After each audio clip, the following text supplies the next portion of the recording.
जय हिंद साथियों, कैसे हैं आप सभी। सामान्य ज्ञान से एक और उपयोगी वीडियो। दोस्तों, यहाँ पर कोई भी फालतू की बात नहीं होती है, सिर्फ मुद्दे की बात होती है।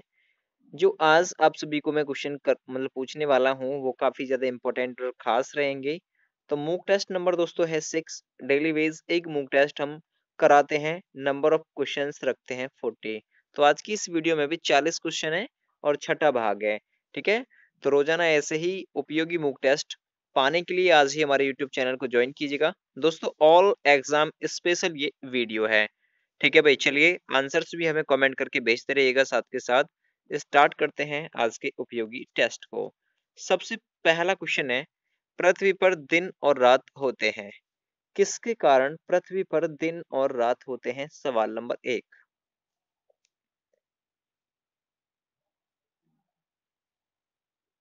चलिए दोस्तों, सही आंसर हो जाएगा दैनिक गति के कारण, यानी दैनिक गति के कारण पृथ्वी पर दिन और रात होते हैं।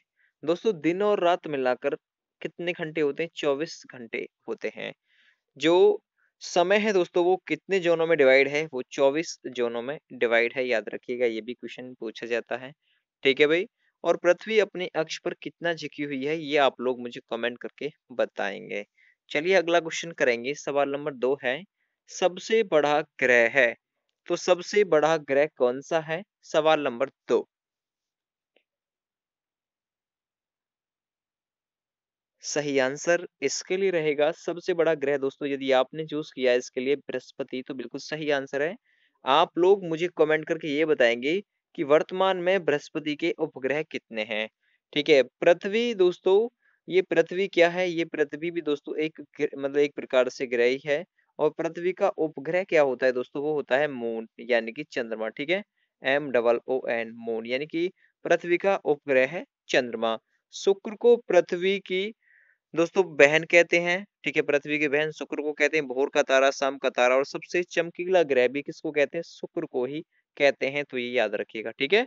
तो आपको क्वेश्चन बताना है, इस समय बृहस्पति के कुल मिलाकर कितने उपग्रह हैं। चलिए सवाल नंबर अब करेंगे दोस्तों 3। सबसे छोटा ग्रह कौन सा है? इनमें से आपको बताना है सबसे छोटा ग्रह कौन सा है। मंगल है, शनि है, बुध है, या फिर नेपच्यून है। दोस्तों, ये वीडियो आपके प्रत्येक एग्जाम के लिए काफी ज्यादा खास है, क्योंकि ये एल एग्जाम स्पेशल वीडियो है। तो सबसे छोटा ग्रह यदि आपने लगाया है दोस्तों, इसके लिए बुध ऑप्शन, यानी कि सी वाला नंबर, तो बिल्कुल सही आंसर आपका है, सबसे छोटा है। दोस्तों, ये जो बुध है, ये किसकी, ये पृथ्वी की, सॉरी, ये सूर्य की जो परिक्रमा है वो मात्र 88 दिन में कर देता है, यानी कि सबसे तेज गति से यही परिक्रमा करता है। तो सबसे छोटा ग्रह बुध है। ठीक है भाई। बुध और शुक्र ऐसे ग्रह हैं दोस्तों जिनके कोई भी उपग्रह नहीं है। याद रखिएगा, ये भी पूछा जाता है। चलिए सवाल नंबर 4 करेंगे हम। अब है, अगलुहास धारा किस महासागर में बनती है? सवाल नंबर 4। ठीक है। अगलुहास धारा जो है ये किस महासागर में बनती है? तो बहुत ही उपयोगी ये वीडियो है आपके प्रत्येक एग्जाम के लिए। कमेंट करते रहिए, अपने आंसर्स चेक करते रहिए। अगलुहास धारा किस महासागर में बनती है? सही आंसर हो जाएगा दोस्तों इसके लिए, हिंद महासागर में बनती है अगलुहास धारा। इसका राइट आंसर है बी ऑप्शन। सवाल नंबर 5 है, पृथ्वी का सबसे भीतर वाला भाग करोड़ किसका बना होता है? ठीक है। पृथ्वी का सबसे भीतर वाला भाग करोड़ जो है वो किस किस का मेल है, यानी किस किस से बना है। सवाल नंबर 5। अब 5 क्वेश्चन होने वाले हैं, आप देखिएगा कि 5 में से आपके कितने सही हुए। तो पृथ्वी का सबसे भीतरी जो भाग है ना दोस्तों, करोड़, ये लोहा और निकेल यदि आपने लगाया ना डी ऑप्शन, तो बिल्कुल सही आंसर है आपका लोहा और निकेल।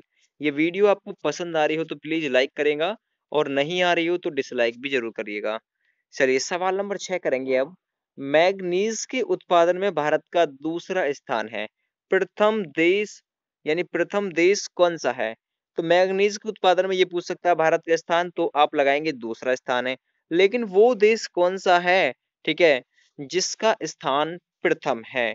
और मैग्नीज दोस्तों, भारत की बात करें तो भारत में मैग्नीज का सबसे बड़ा उत्पादक राज्य है झारखंड। याद रखिएगा। ठीक है। झारखंड। तो सवाल नंबर 6 का यदि आपने आंसर चुना है बी ऑप्शन, रूसी संघ, तो बिल्कुल सही आंसर हो जाएगा। मैग्नीज के उत्पादन में भारत दूसरे नंबर पर और पहले नंबर पर है रूस, ठीक है, यानी रूसी संघ। चलिए अगला सवाल करेंगे हम, सवाल नंबर 7 है, निम्नांकित में से कौन देश मतलब कौन सा देश कोयले का सबसे बड़ा उत्पादक है? कोयले का सबसे बड़ा उत्पादक कौन सा देश है? सवाल नंबर 7।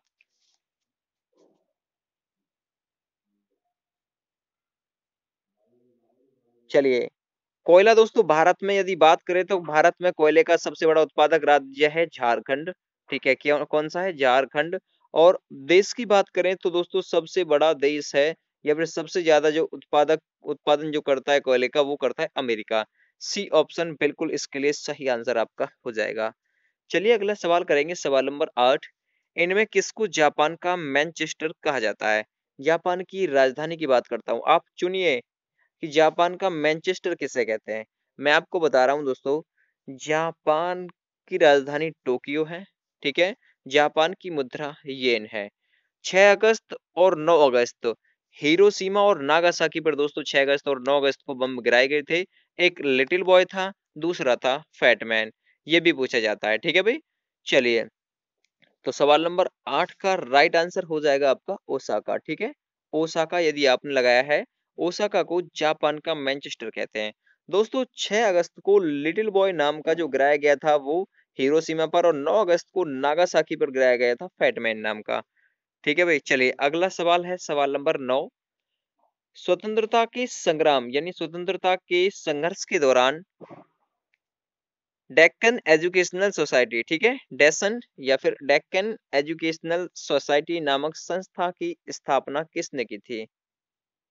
डेक्कन एजुकेशनल सोसाइटी नामक संस्था की स्थापना भारत की स्वतंत्रता के दौरान किसने की थी? सवाल नंबर 9। सही आंसर हो जाएगा दोस्तों, वो की थी बाल गंगाधर तिलक ने। सी ऑप्शन बिल्कुल सही आंसर इसका हो जाएगा, ठीक है।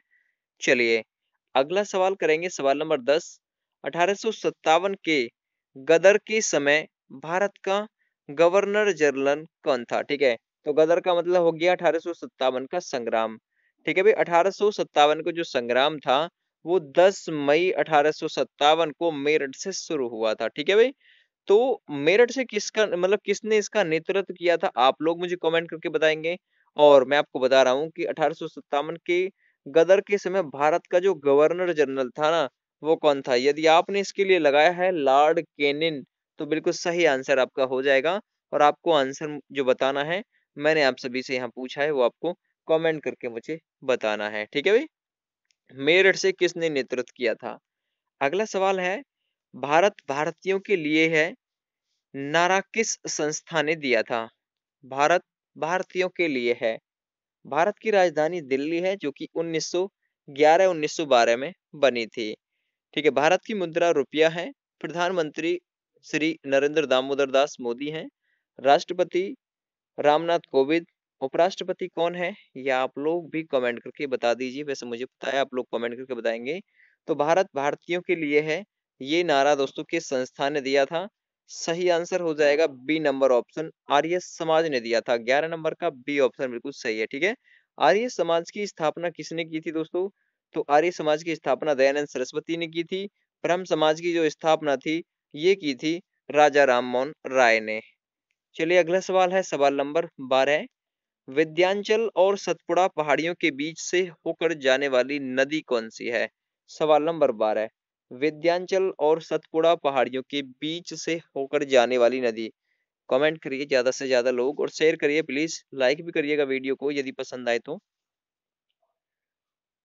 तो विंध्याचल और सतपुड़ा पहाड़ियों के बीच से होकर जाने वाली दोस्तों जो नदी है वो है नर्मदा नदी, ठीक है। नर्मदा नदी का दोस्तों उद्गम अमरकंटक की पहाड़ियों से है। दोस्तों सिंधु एक ऐसी नदी है जो भारत के बाहर से होकर चली जाती है, ठीक है भाई।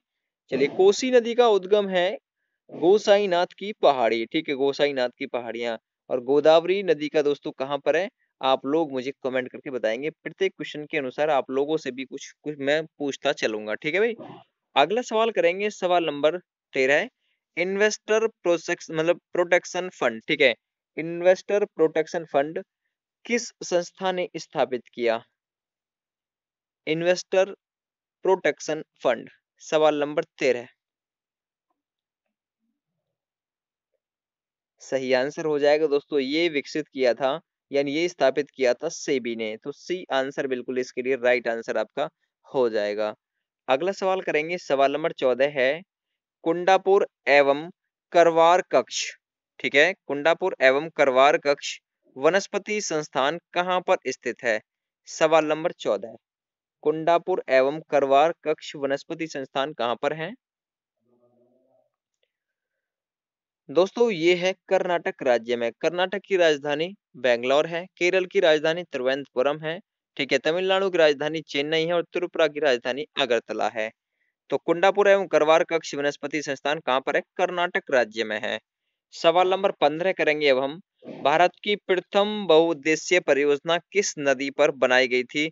बहुत ही उपयोगी क्वेश्चन है, कम से कम 10 बार ये पूछा गया क्वेश्चन है, ठीक है, 10 बार पूछा जा चुका अब तक एग्जाम्स में। भारत की प्रथम बहुउद्देशीय परियोजना किस नदी पर बनाई गई थी? बहुत ही उपयोगी ये वीडियो है। तो ये बनाई गई थी दोस्तों दामोदर नदी पर, ठीक है, दामोदर नदी पर बनाई गई थी। तो सी ऑप्शन बिल्कुल इसके लिए सही आंसर हो जाएगा। अगला सवाल करेंगे, सवाल नंबर 16 है भारत में प्रथम स्थापित परमाणु संयंत्र यानी ऑटम प्लांट, ठीक है, ऑटम प्लांट जो प्लांट था ये कौन सा था? भारत में प्रथम स्थापित परमाणु संयंत्र ये कौन सा था? सवाल नंबर 16। सवाल नंबर 16 सही आंसर दोस्तों इसके लिए यदि आपने चुना है तारापुर परमाणु संयंत्र, ठीक है, तारापुर कहाँ पर है दोस्तों? ये तारापुर महाराष्ट्र में है। तो भारत में प्रथम स्थापित परमाणु संयंत्र ये जो था कौन सा था? तारापुर था, ठीक है, तारापुर परमाणु संयंत्र। दोस्तों महाराष्ट्र की राजधानी मुंबई है और मुख्यमंत्री कौन है इस समय महाराष्ट्र के? आप लोग हमें कमेंट करके बताएंगे, जिस वजह से तो आप लोग जानते हैं कि उद्धव ठाकरे हैं। ठीक है, अगला सवाल है यूनाइटेड किंगडम में शामिल है। तो यूनाइटेड किंगडम में कौन कौन से यहाँ से देश शामिल हैं ये आप लोग मुझे कमेंट करके बताएंगे। यूनाइटेड किंगडम में कौन कौन से देश शामिल हैं? 17वां नंबर सवाल।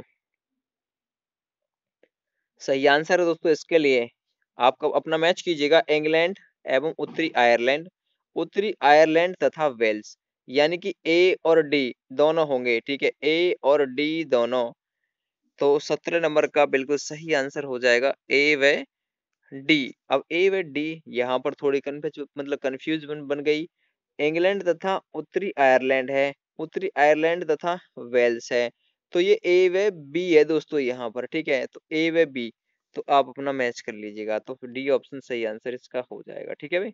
अगला, आगरा शहर को किसने बसाया था? सवाल नंबर 18 है, ठीक है, आगरा शहर को किसने बसाया था? इंपॉर्टेंट मार्क करके याद करिएगा इसे। ज्यादा से ज्यादा लोगों के पास शेयर कीजिएगा, रोज एक मॉक टेस्ट आप सभी को मैं कराऊंगा लाइव आकर, ठीक है।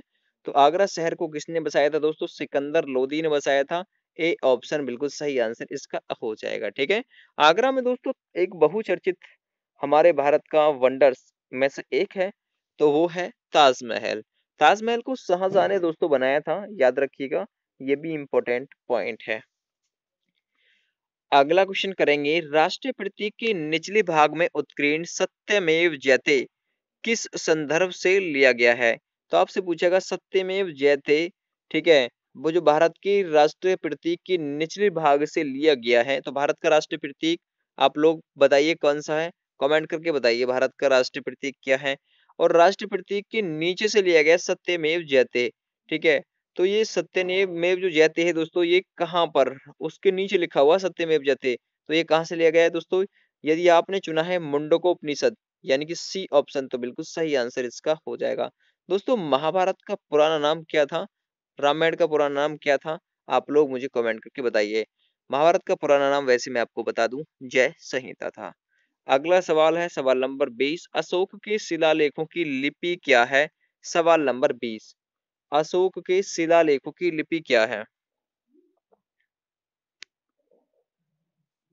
यदि आपने चुना है इसके लिए ब्राह्मी ऑप्शन, तो यानी बी वाला ऑप्शन, तो बिल्कुल सही है। दोस्तों जो देवनागरी है ये हिंदी की लिखी है लिपि है और ये जो गुरमुखी है ये पंजाबी भाषा की लिपि है।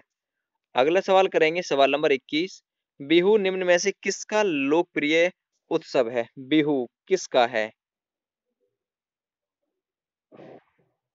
सही आंसर हो जाएगा दोस्तों, इसके लिए राइट आंसर रहेगा असम। ठीक है, बिहू जो है ना असम का प्रमुख लोक नृत्य है दोस्तों। असम की जो राजधानी है वो कहाँ पर है? दिसपुर है। बिहार की राजधानी पटना है। उड़ीसा की राजधानी भुवनेश्वर और पश्चिम बंगाल की राजधानी कोलकाता है। अगला सवाल, विवेकानंद रॉक मेमोरियल कहाँ पर स्थित है? ठीक है, सवाल नंबर 22, विवेकानंद रॉक मेमोरियल कहाँ पर स्थित है? सही आंसर है दोस्तों, इसके लिए तमिलनाडु। तमिलनाडु की राजधानी चेन्नई और वहीं पर है दोस्तों रॉक मेमोरियल। ठीक है, याद रखिएगा। अंडमान निकोबार की राजधानी कहाँ पर है? ठीक है भाई, तो पता है आपको, पोर्ट ब्लेयर है। लक्षद्वीप की करावती है। केरल की तिरुवनंतपुरम है। अगला सवाल करेंगे, सवाल नंबर 23, महात्मा गांधी को राष्ट्रपिता के रूप में उल्लेख सबसे पहले किसने किया था? यानी महात्मा गांधी को सबसे पहले राष्ट्रपिता किसने कहा था? सवाल नंबर 23। चलिए, 23 नंबर का दोस्तों राइट आंसर रहेगा सुभाष चंद्र बोस। ए ऑप्शन बिल्कुल सही है, इसके लिए आंसर हो जाएगा। ठीक है भाई, अगला सवाल करेंगे, सवाल नंबर 24, प्रथम गोलमेज सम्मेलन कहाँ पर हुआ था? तो प्रथम गोलमेज सम्मेलन दोस्तों आप लोगों को पता है 1930 में हुआ था। 1931 में दूसरा हुआ था। ठीक है, और 1932 में लास्ट हुआ था। तो 3 गोलमेज सम्मेलन हुए थे दोस्तों। केवल और केवल महात्मा गांधी ने दूसरे सम्मेलन में भाग लिया था। तीनों गोलमेज सम्मेलन में भाग लेने वाला भारतीय भीमराव अंबेडकर थे। प्रथम गोलमेज सम्मेलन दोस्तों कहाँ पर हुआ था? 24 नंबर क्वेश्चन है, तो याद रखिएगा ये हुआ था दोस्तों लंदन में। ठीक है, बी ऑप्शन सही आंसर हो जाएगा, इंग्लैंड की राजधानी लंदन में। अगला, देश का लौह पुरुष किसे कहा जाता है? सवाल नंबर 25, यानी लौह पुरुष के नाम से किसे जाना जाता है? सही आंसर हो जाएगा, सरदार पटेल को लौह पुरुष के नाम से जानते हैं। अगला सवाल करेंगे, महात्मा गांधी को अर्ध नंगा फकीर यानी कि अर्ध नग्न फकीर किसने कहा था? ठीक है, अर्ध नग्न फकीर किसने कहा था महात्मा गांधी को? ये रिपीटेड क्वेश्चन है भाई, रिपीट होते रहते बार बार। 26 नंबर क्वेश्चन। सही आंसर हो जाएगा, इसके लिए विंस्टन चर्चिल ने महात्मा गांधी को अर्धनग्न फकीर कहा था। ठीक है, महात्मा गांधी को दोस्तों क्या कहते थे? बापू भी कहते थे। ठीक है, महात्मा गांधी का जन्म जो हुआ था 2 अक्टूबर 1869 को पोरबंदर गुजरात में हुआ था, और मृत्यु हुई थी 30 जनवरी 1948 को दिल्ली में नाथूराम गॉडसे ने इन्हें गोली मार दी थी। इनके पिता का नाम मोहनदास करमचंद गांधी था, और इनकी माता का नाम क्या था दोस्तों? कस्तूरबा गांधी था। चलिए अगला क्वेश्चन करेंगे, next 27 number question, Mahatma Gandhi निम्न में से किन से अधिक प्रभावित थे? सवाल नंबर 27, किससे, इनमें से किससे अधिक प्रभावित थे महात्मा गांधी? 27 नंबर सवाल है। ज्यादा से ज्यादा लोगों के पास शेयर करिएगा इस वीडियो को। तो दोस्तों महात्मा गांधी जो थे ना वो लियो टॉलस्टॉय से सर्वाधिक प्रभावित थे। बी ऑप्शन सही आंसर इसका हो जाएगा। अगला सवाल, महात्मा गांधी का जन्म कब हुआ था? अभी मैंने 2 सेकंड पहले ही बताया था कि महात्मा गांधी का जन्म कब हुआ था। सवाल नंबर 28। ऐसी ही वीडियो रोज कराऊंगा आप सभी को, एक एक वीडियो। ठीक है, तो महात्मा गांधी का जन्म दोस्तों 1869 में हुआ था, यानी 1869 में 2 अक्टूबर को। ठीक है, 2 अक्टूबर 1869 को पोरबंदर गुजरात में हुआ था। अगला सवाल है सवाल नंबर 29, पंजाब केसरी के नाम से किसको जानते थे? ठीक है, पंजाब केसरी के नाम से कौन विख्यात थे? सवाल नंबर 29। सही आंसर हो जाएगा, लाला लाजपत राय को दोस्तों पंजाब केसरी के नाम से जानते थे। अगला सवाल है सवाल नंबर 30, निम्न में से कौन सी गंगा की सहायक नदी नहीं है? दोस्तों गंगा की सबसे बड़ी सहायक नदी है यमुना, लेकिन आपसे पूछा है इनमें से कौन सी गंगा की सहायक नदी नहीं है? गंगा नदी का उद्गम दोस्तों गंगोत्री हिमनद से है। ठीक है, गोमुख हिमनद से, यानी गंगोत्री हिमनद से। चलिए, तो राइट आंसर इसके लिए हो जाएगा दोस्तों, गंगा की सहायक नदी नहीं है, स्वर्ण रेखा नदी। ठीक है भाई, ए ऑप्शन बिल्कुल सही आंसर इसका हो जाएगा। अगला है, किस राज्य की सीमा चीन से जुड़ी हुई है? तो इनमें से भारत का ऐसा कौन सा राज्य है जिसकी सीमा रेखा चीन के साथ साझा होती है? दोस्तों भारत और चीन के बीच जो सीमा रेखा का निर्धारण किया गया था वो 1914 में किया गया था, मैक मोहन रेखा के नाम से। ठीक है, तो ये भी क्वेश्चन पूछा जाता है। 31 नंबर क्वेश्चन, राइट आंसर रहेगा अरुणाचल प्रदेश की जो सीमा है ना दोस्तों, वो चीन के साथ साझा होती है। चीन की राजधानी दोस्तों बीजिंग है, मुद्रा युआन है। अरुणाचल प्रदेश की राजधानी ईटानगर है और चीन के राष्ट्रपति हैं शी जिनपिंग। अगला सवाल है सवाल नंबर 32, कितने वर्ष के पश्चात राष्ट्रीय जनगणना होती है? तो भारत में कितने वर्ष के पश्चात राष्ट्रीय जनगणना होती है? सवाल नंबर 32 सही आंसर हो जाएगा दोस्तों, भारत में जो जनगणना है वो 10 वर्ष के अंतराल पर होती है। तो प्रीवियस जनगणना कब हुई थी? 2011 में।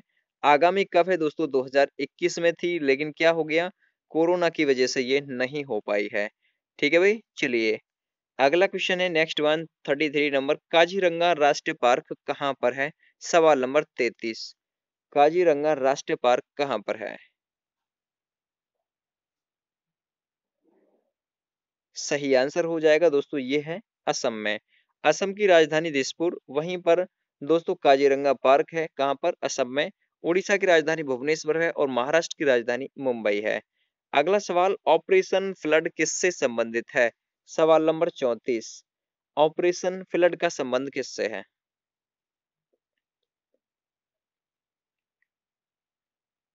सही आंसर हो जाएगा डेयरी विकास से। ठीक है, ऑपरेशन फ्लड की जो शुरुआत थी दोस्तों वो भारत में कब हुई?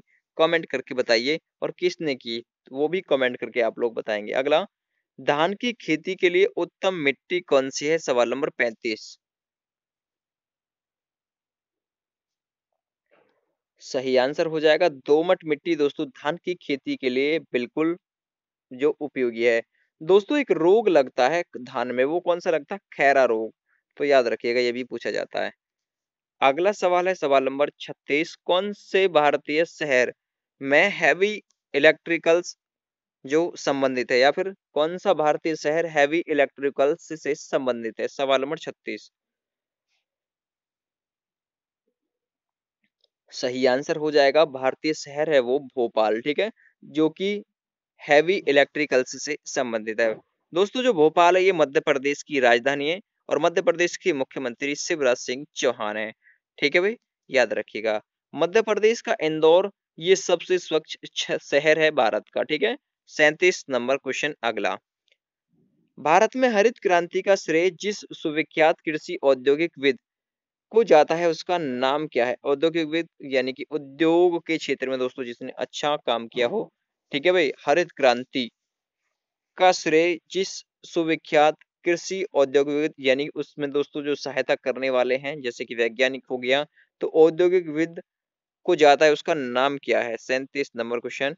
सही जवाब हो जाएगा डॉक्टर वर्गीज कुरियन को। ठीक है, सी ऑप्शन सही आंसर हो जाएगा। अगला सवाल, राणा प्रताप सागर संबंधित है। ठीक है, तो राणा प्रताप सागर किससे संबंधित है? सवाल नंबर 38। चलिए सही आंसर दोस्तों इसके लिए हो जाएगा जल विद्युत से संबंधित है राणा प्रताप सागर। ठीक है, राणा प्रताप सागर दोस्तों ये राजस्थान में है, याद रखिएगा। अगला, पृथ्वी और सूर्य के बीच अधिकतम दूरी किस तिथि को होती है? अधिकतम दूरी पृथ्वी और सूर्य के बीच, तो याद रखिएगा इसका। चलिए सबसे पहले आप लोग बताइए कि पृथ्वी और सूर्य के बीच अधिकतम दूरी कब होती है? दोस्तों ये 4 जुलाई को होती है, सी ऑप्शन आपने लगाया तो सही है। और इसे हम अपसौर के नाम से जानते हैं, अपसौर। और जो न्यूनतम दूरी है ना ये 3 जनवरी को होती है, जिसे हम उपसौर के नाम से जानते हैं। ठीक है भाई, अगला सवाल करेंगे, भारत के राष्ट्र चिन्ह में प्रयुक्त होने वाले शब्द सत्यमेव जयते को कहाँ से लिया गया है? सत्यमेव जयते को, ठीक है भाई, कहाँ से लिया गया है? सवाल नंबर 40। दोस्तों जो भारत के राष्ट्रीय चिन्ह में प्रयुक्त होने वाला शब्द सत्यमेव जयते है, इसे मुंडक उपनिषद से लिया गया है। बी ऑप्शन बिल्कुल सही आंसर इसके लिए हो जाएगा। और आज की वीडियो यहीं पर समाप्त होगी। 40 क्वेश्चन का टारगेट था, 40 आपको कवर करा दिए हैं। कल फिर से मुलाकात होगी 40 नए क्वेश्चनों के साथ में। तब तक के लिए जय हिंद, जय भारत, वंदे मातरम। आप सभी का दिन शुभ हो। हम और हमारी पूरी टीम की तरफ से आप सभी को आगामी एग्जाम्स के लिए हार्दिक शुभकामनाएं।